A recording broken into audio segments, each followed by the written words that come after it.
Today, I will do the present to you the fruit of our research, kill them all. DDoS protection total annihilation. First of all, now I'm working in NetSecGuard, a company. You can do any research you want. In here, we have many talented people. He is inspiring us. Make sure, let me have many creative ideas I can share today. I will show you how we try to bypass all the long solution, all the DDoS mitigation solution, and service provider.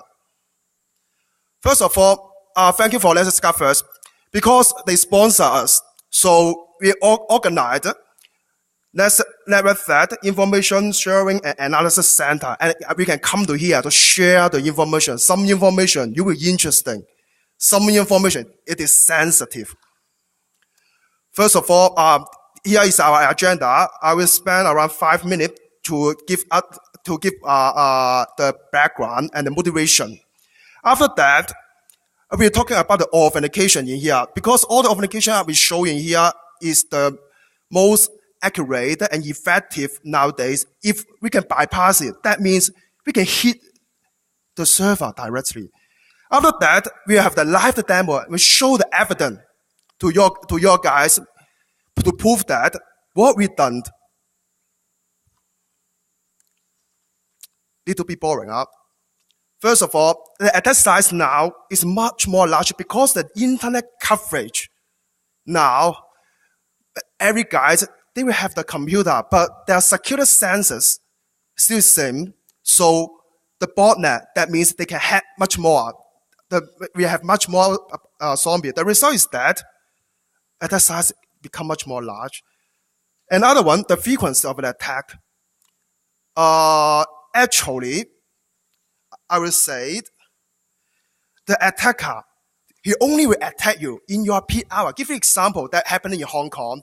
One of the stock exchange, they are under DDoS attack. The result is that the whole Hong Kong stock market is stopped up that date. Another one, the complexity of the attack, because the bandwidth attack is expensive. So the result is that they try to make the attack much more complex. Give example, I use the 10 gig attack to terminate some service, but now we just use maybe 2 megabits per second. The layer 7 attack, we already can do it. After that, the result is the cost is talking about USD 6 million per hour.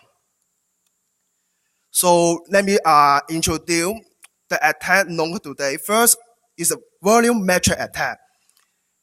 Just use one sentence. They only focus the attack size. No matter is TCP, UDP, ICMP, what kind of the protocol, they only focus the size.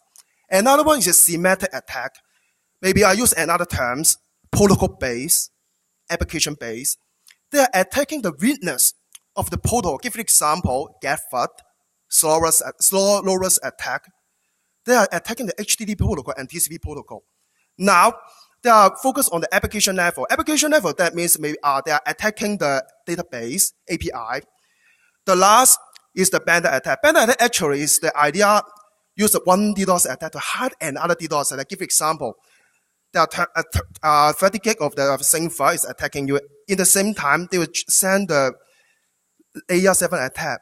But this layer 7 attack may be just 1 megabit per second, but this complex attack will crash your server because they confuse you. All your focus is, the graph is all your level graph is the same file, something like that. But you misunderstand that because they use the application attack to attack you and crash you. First of all, we have the matrix in here to show you. The matrix is a summarized characteristic of the volumetric attack and semantic attack. The S-axis represents attack complexity. The Y-axis is represent the attack size. In here, we see some mitigation we can use in here. All is the basic mitigation, but the most important aspect of the mitigation start with detection. So we can add this one, because if we cannot detect the attack, how will we mitigate it? And then we have the detection in here. The main thing, we can classify in 3 kinds. Ray measurement, baselining. There's a use the ray base and flow base. In here, they will show you the packet, the level graph. Give example, the packet per second, bit per second, and what kind of the protocol they attack you. Another one is protocol sanity tracking and protocol behavior. Protocol sanity is the focus on to tracking the malformed protocol. Protocol behavior, this one is focused on the traffic utilization. Application log, actually maybe we will give you some hints under DDoS attack. So if we combine all together, we will become the big data analysis. So this is our tools, kill them all. Actually, we have the 3 sessions. I will show you how we attack to bypass all the detection I showed you before. First of all, I will focus on the TCP option and HTTP option. At last, we were talking about the authentication bypass. Something we are doing automatically. Give example. We can we have the traffic pattern simulation, just like the traffic behind the policy. I will explain detail in the later. Another one, we have the HTTP header simulation. So the result is that the attack traffic is same as the normal traffic. If you drop the attack traffic, that means you drop the normal traffic. So how we do it? First of all, we use the policy in here. The program we will use in the same connection. We will use the same user agent. When we send the attack out, just like the traffic behind the policy. So in this one, when we send out the attack, you try to analyze it. You just seen that all the attack just like come from the policy. This one can empower the attack. Another one is HTTP header simulation. In this case, because the HTTP header will be changed during the request. Give example, the first request we send to get a web page in the HTTP is access sing/sings. That means we didn't know what we need to take. After that, the server replied to you. So with second request, we will show you just in here, access image GIF, image JPEG, image something. So in our tools, we automatically to do this one, just like the real traffic. Because the given now, all is the same, the pattern. Our pattern will change as same as the normal traffic. After that, we will focus on the TCP option and power. First of all, the TCP option design is against to the detection. And then we try to empower the attack power up. At last, we will use a query string. Let me show you. Is one of the example how we use the TCP option against the detection. In here, we can fully control every TCP state. This one is an example of a slow low-risk attack. In here, you will see that after three-way handshake, we can hold it. After a period of time, we send the first push ad. Why we do this one? Because we can, after we hold a connection, that means we can know the limitation, the parameter, the detection they set it. After we send the first push ad, the ad is replied, we also will hold it again. Because this one just how we extend the TCP established status. Because if we try to extend this one, the attack power will be much more strong. Because how to say this one? It is because if all the active connection is spend much more resources. Just give you a compare. This is an old-fashioned HTTP attack, but sing ad, push ad, after the ad finish ad and close the connection. This kind of attack, you can see it. The result is that your server just high CPU. And then you will keep the constant of the number of the connection. But your server is no impact. Just high CPU still can come here and the HTTP 200 reply. Nothing. So how we do it? If we wish to attack, we need to do it like that. First of all, with three-way handshake, push ad the first request. After that, don't close the connection. We keep send the push ad. I mean the HTTP request. The result is that this time, the server with high memory, they will not just the high CPU, because the one they crash your server is high memory will not have his CPU. Another thing is that because we try to keep the connection, so the connection will keep increasing.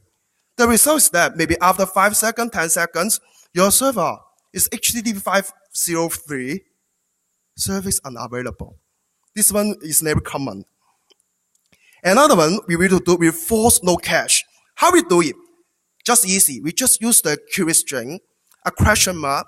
After the question mark, have the random call, because for the prompt of the real of your server or the load balance of the policy, this kind of the query string, they will think that it's a new request, so they will not cache you and then let you bypass. The result is that just the example I show you, I try to download a large PDF and then use the query string. The result is that your bandwidth will use up.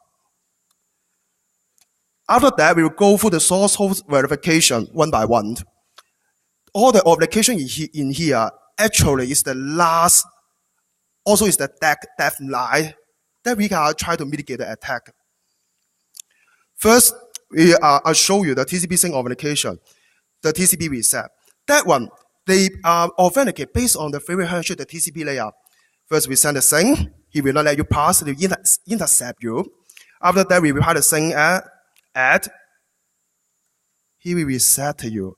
This one is the mitigation device.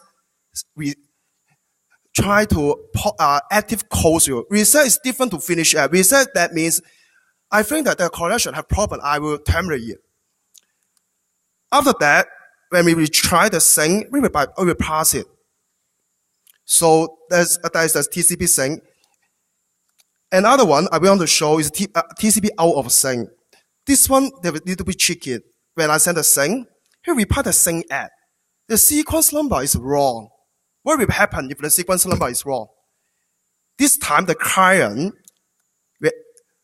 will reset the connection. After that, if he see you, the source IP is same, you come again, he will think that, oh, you're the real IP, and then he will let you pass.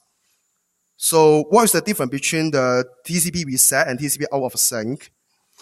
Actually, when we handle the DDoS attack or the sync fuck, what really happened? We send the sync add, and then we will send the reset because we use the spoof IP. What's mean by the spoof IP? That means you will not add, you only send one sync in this case. So the result is same. But why they decide like that? Because the efficiency handle a real user is totally different. Give you an example. The TCP reset, if you add all the packet together, just mention total length is different to the packet length, packet size, because the header length all is alternative, so we will not count in here. You will see that the TCP reset is 180 byte, and TCP out of sync we just use the bandwidth around 140. So in here we will find that the TCP out of sync since is better. Is it really better? I will show you another one. Actually, we can bypass easily use the spoof IP. I use the spoof IP can bypass the TCP sync authentication. In this case, we try to use the same source IP send the sync. When no matter he reply the sync or not, we just send the reset again.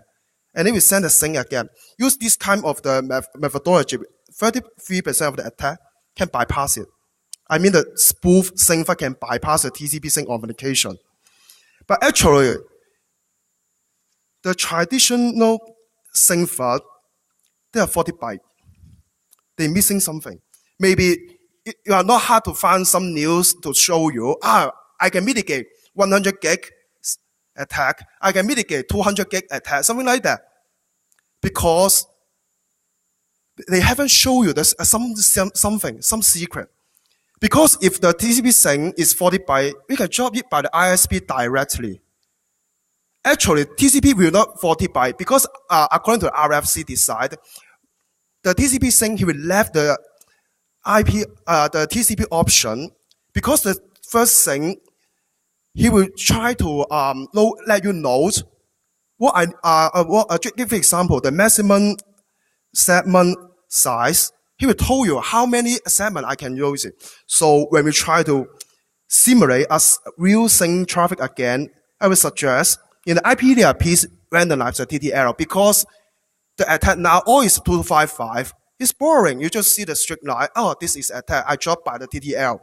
Another one, please randomize your window size. Window size just will tell you what is your OS. Give example, maybe Windows 5535, something like that. This one it also need to spoof. Give example, maybe I spoof the Windows XP, Windows MT, or Windows 8, Windows 7, something like that. And then we need to add the correct option. Because if we add this one, the ISP cannot drop it easily this time. So another authentication I wish to show is HTTP redirect authentication. In this one, we will focus on the layer 7. When the first GET we send, it will redirect a path. If your client can redirect back, he will redirect you back the first path you wanted to go. The result is that you can pass it. So what is the key to bypass HTTP redirect? First of all, we need to find out detect the HTTP 302. Because when you capture this one, that means they have the HTTP redirect. You need to do something. The second thing is you need to, in the same time, you need to make sure they have a location, http://a.c.com. So if we find the 302 and location, that means they have HTTP redirect. In this time, you just load the script until he come back HTTP 200, that means bypassed. So easy. Because just a simple program like wget curl also can do it. So we enhance it with HTTP cookies in this time. This time, not just redirect, we add the cookies if the client he can add the cookie and reply it back. He will redirect you back to the page you want to go. The result is that this time you can pass it and whitelist you. So what is the key to bypass the cookies? First of all, we need to detect set cookies. The keyword is if they have the set cookies, that means they have offend code. You just you need to copy it. Another thing you need to make sure is the expire. Because the expire, it is the sense to tell you how to set the re-authentication. Because now the authentication, he will use time-based or traffic-based. Give an example. Maybe you authenticate it. After 5 minutes, you need to authenticate again. So this time, we told you the threshold you need to set. So, but sometimes, if you in the third HTTP redirect request, you saw this one, offend code deleted, that means backlog. Why? Because that means every time you change the cookies. So you need to do the authentication every time. We also have the enhanced one. The HTTP cookies use the header token. In this case, you will see that he will use a HTTP header. It's not common. This time they use HTTP header. Maybe in our case we use x-header colon something. Other things it seem as the cookies authentication. So, but this one have the problem, the policy dependency behavior. Why we have this problem? Because if you wanted to develop the header token, that means you need to use the API, address, and XHR tool. But the problem is that this kind of the technique till now is not comparable to all of the browser. The result is the render cannot fully use all the function.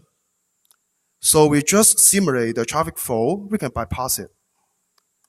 And then we have the JavaScript offend. Actually, this one is most challenging now. Again, we send a get. I will give you a hint. He will give you a JavaScript. And then he will ask you to calculate something this time. If you can calculate and post the result, he will redirect you back to the index page. So he will whitelist you and you can pass it.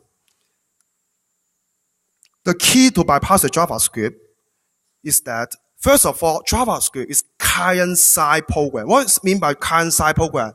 That means you just open your Wireshark, HTTP watch, you can find the path and download it.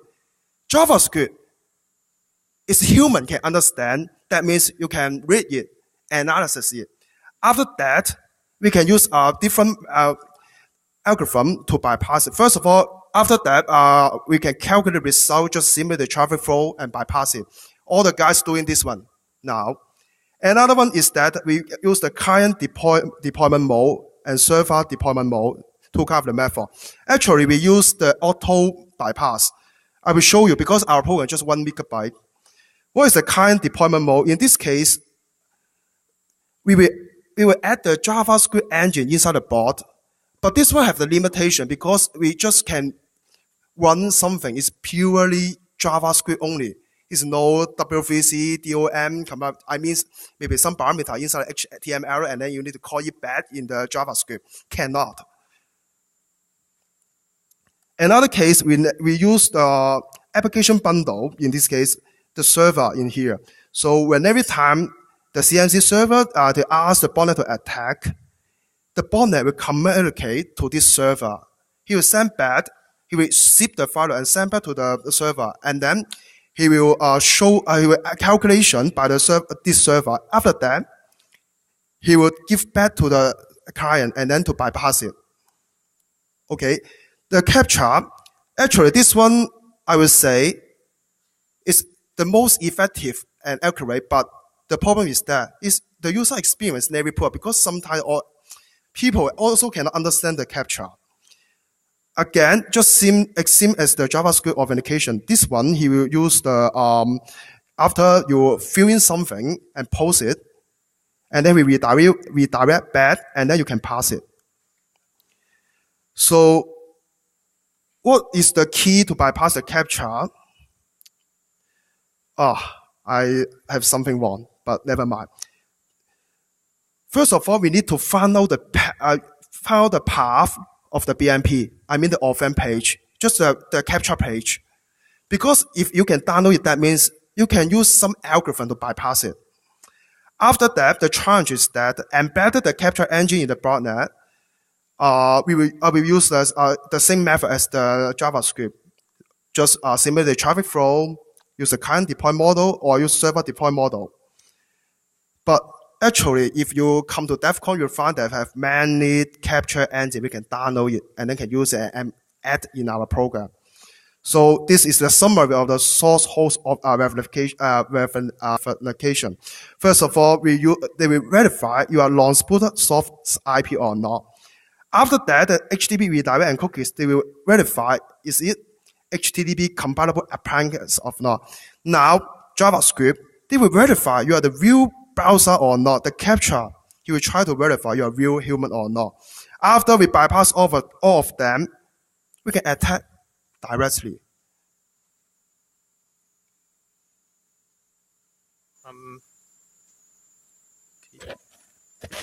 So Tony bring out a very important point that in today's detection and mitigation techniques, we have to rely on the source host verification. And once we can bypass these verification, we can get to the back end directly, and the attack are all to the back end.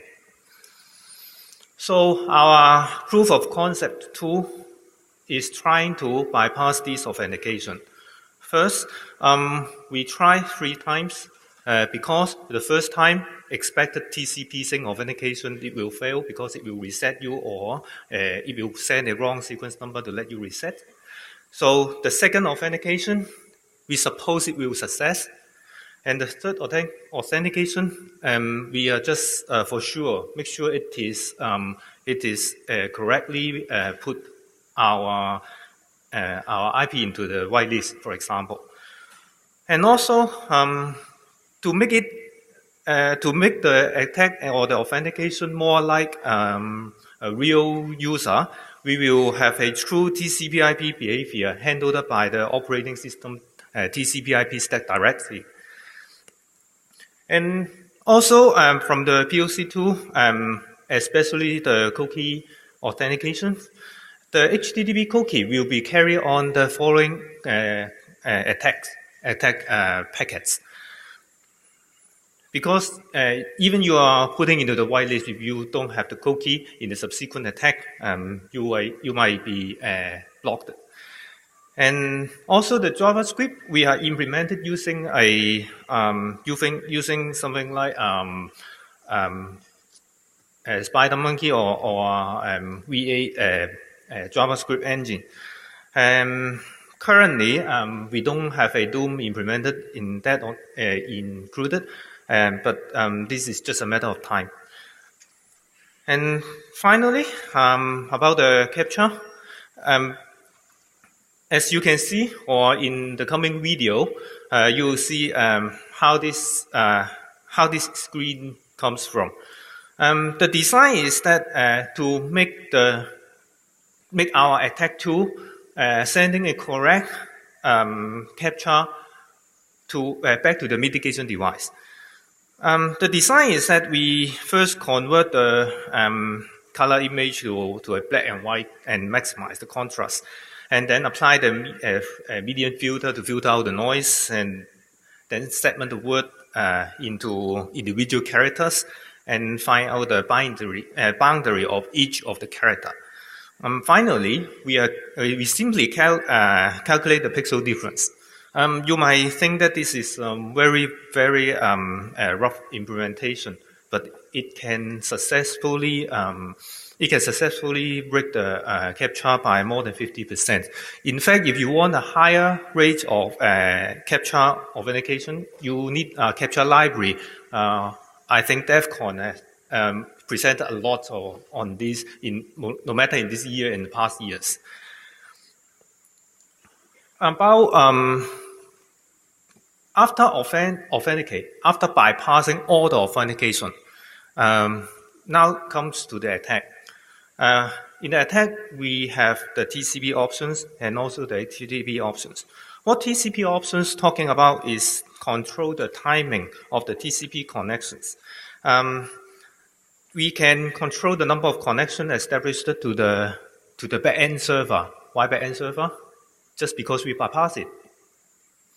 And we can hold the connection for a certain of time. This, as Tony mentioned, this benefits for the slowest attack. And also we can handle the connection idle timeout before after the last HTTP request. And we can control the connection interval so that to avoid something hitting the threshold of the mitigation device. For the HTTP options, it actually is that within the TCP connection, there is a period to sending multiple requests. This request, each HTTP request is an HTTP connection. We can control the number of connections and also the intervals of each connections.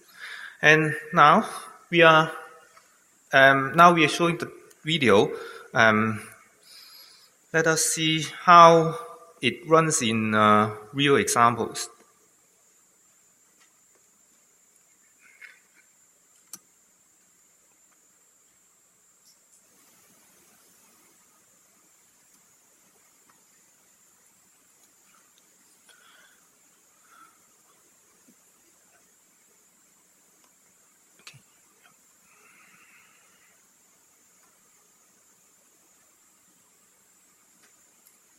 First of all, we look at HTTP redirect.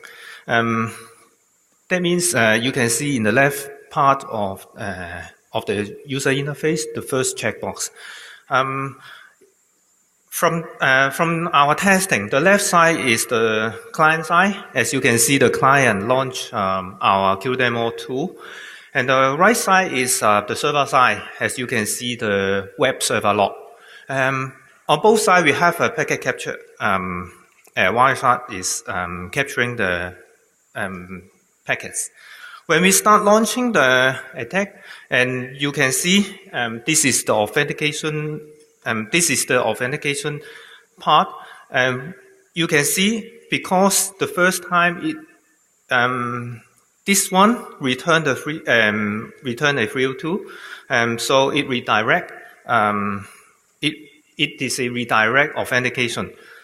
So, and you see subsequent 200 OK for 3 times because, as I said, we're doing the authentication for 3 times for sure. Now, let's see what next.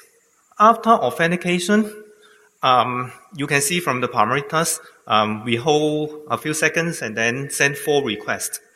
This is the first one. You can see from the query string, started with E, and then next second one started with N, etc. And the 4 requests are all going to the back end, as you can see, both from the server side, Wireshark, and both the server web server log. Next, we are going to the HTTP cookie authentication. For the same setting, the testing environment, you can also see the redirection because it requires you to send back the cookie. And also, you can see 4 different requests going to the back end. Yes, in the testing environment, we use 4. But in the botnet environment, I don't think in your server you will receive 4, too little, because you will have so many bots. Let us pick a attack, and one of the attack HTTP requests. You can see, as I said before, the authentication cookie is carried to the attack. There is a cookie field in this attack packet.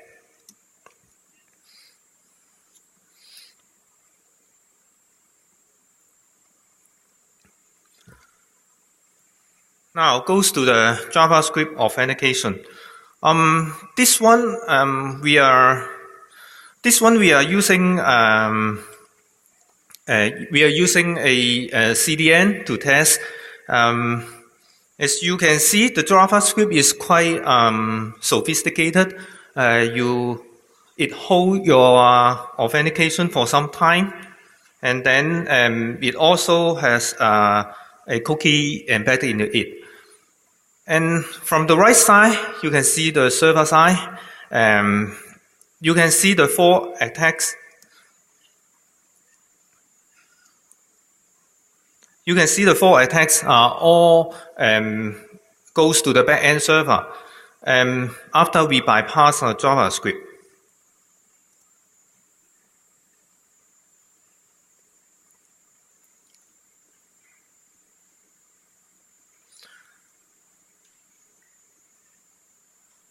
Let us take a look at this one. And as you can see, even if this is JavaScript, it also has a cookie field there. And the cookie clearance means that we are successfully bypassing the JavaScript. And lastly, we are showing about the captcha authentication. This one with the same, and you can see from the authentication phase, the mitigation device has the captcha image, the bitmap sent back, and then we have the 4 subsequent attack goes to the back end. And we are interested in whether it is really bypassing a correct captcha image. So we pick up a packet about the after we recognize the bitmap and send it out, and you can see this is a WMGK which match the original bitmap.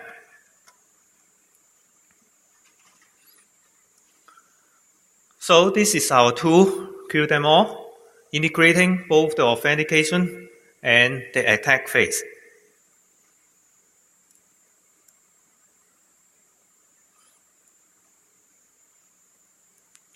As you can see from the video, our tools simulate the true TCP/IP behavior through the OS TCP/IP stack, and we have a believable HTTP header so that no matter it is a mitigation device or a cloud CDN environment, it believes our HTTP headers are true. And also, we have embedded JavaScript engine so that it will not, it is not bulky, it is lightweighted. And also, we have our all-captcha solving capability. And to maximize the successful rate, we randomize the payload, including HTTP headers such as user agents, and also tunable post-authentication, timing, and traffic models. In conclusion, all these settings making it indistinguishable from human. How indistinguishable it is?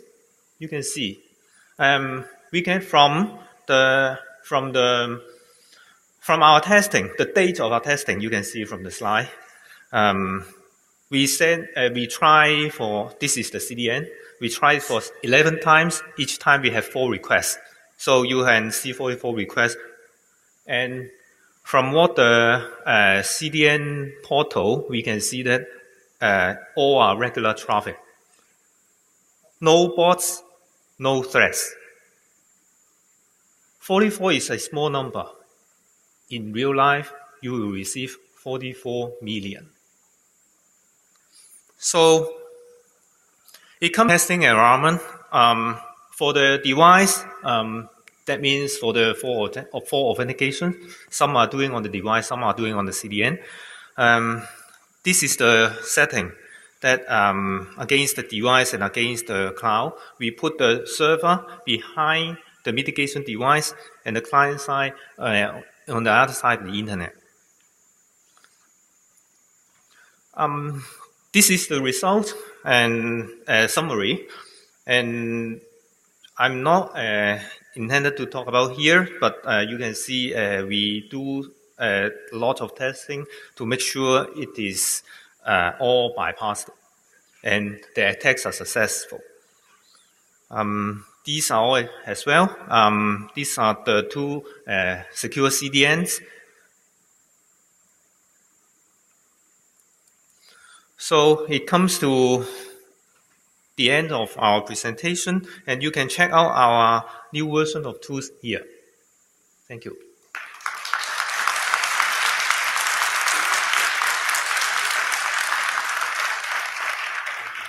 Today, I will do the present to you the fruit of our research, kill them all.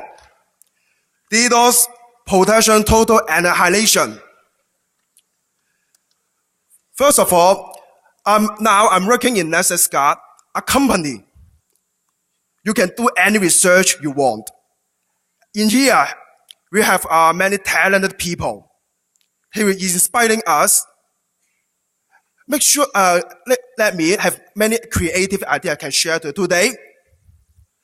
I will show you how we try to bypass all the loaned solution, all the DDoS mitigation solution, and service provider. First of all, thank you for NetSecGuard first, because they sponsor us. So we all active. So the result is that they try to make the attack much more complex. Give example, I use the 10 gig attack to terminate some service, but now we just use maybe 2 megabits per second. The layer 7 attack, we already can do it. After that, the result is the cost is talking about USD 6 million per hour. So let me introduce the attack known today. First is a volume metric attack. Just use one sentence. They only focus the attack size. No matter is TCP, UDP, ICMP, what kind of the method call, they only focus the size. Another one is a semantic attack. Maybe I use another terms, protocol-based, application-based. They are attacking the weakness of the protocol. Give an example, GetFUD, slowest attack. They are attacking the HTTP protocol and TCP protocol. Now, they are focused on the application level. Application level, that means maybe they are attacking the database, API. The last is the bandit attack. Bandit attack actually is the idea, use one DDoS attack to hide another DDoS attack. Give example. The 30 gig of the same file is attacking you. In the same time, they will send the layer 7 attack But this DDoS attack may be just 1 megabit per second, but this complex attack will crash your server because they confuse you. All your focus is, the graph is all your level graph is the same far, something like that. But you misunderstand that because they use the application attack to attack you and crash you. First of all, we have the matrix in here to show it's much more large because the internet coverage. Now, every guys, they will have the computer, but their security sensors still the same. So the botnet, that means they can hack much more. We have much more zombie. The result is that attack size become much more large. Another one, the frequency of the attack. Actually, I will say the attacker, he only will attack you in your peak hour. Give you an example that happened in Hong Kong. One of the stock exchange, they are under DDoS attack. The result is that the whole Hong Kong stock market is stopped that date. Another one, the complexity of the attack. Because the bandwidth attack is expensive. Let's level that information sharing and analysis center. And we can come to here to share the information. Some information you will interesting. Some information, it is sensitive.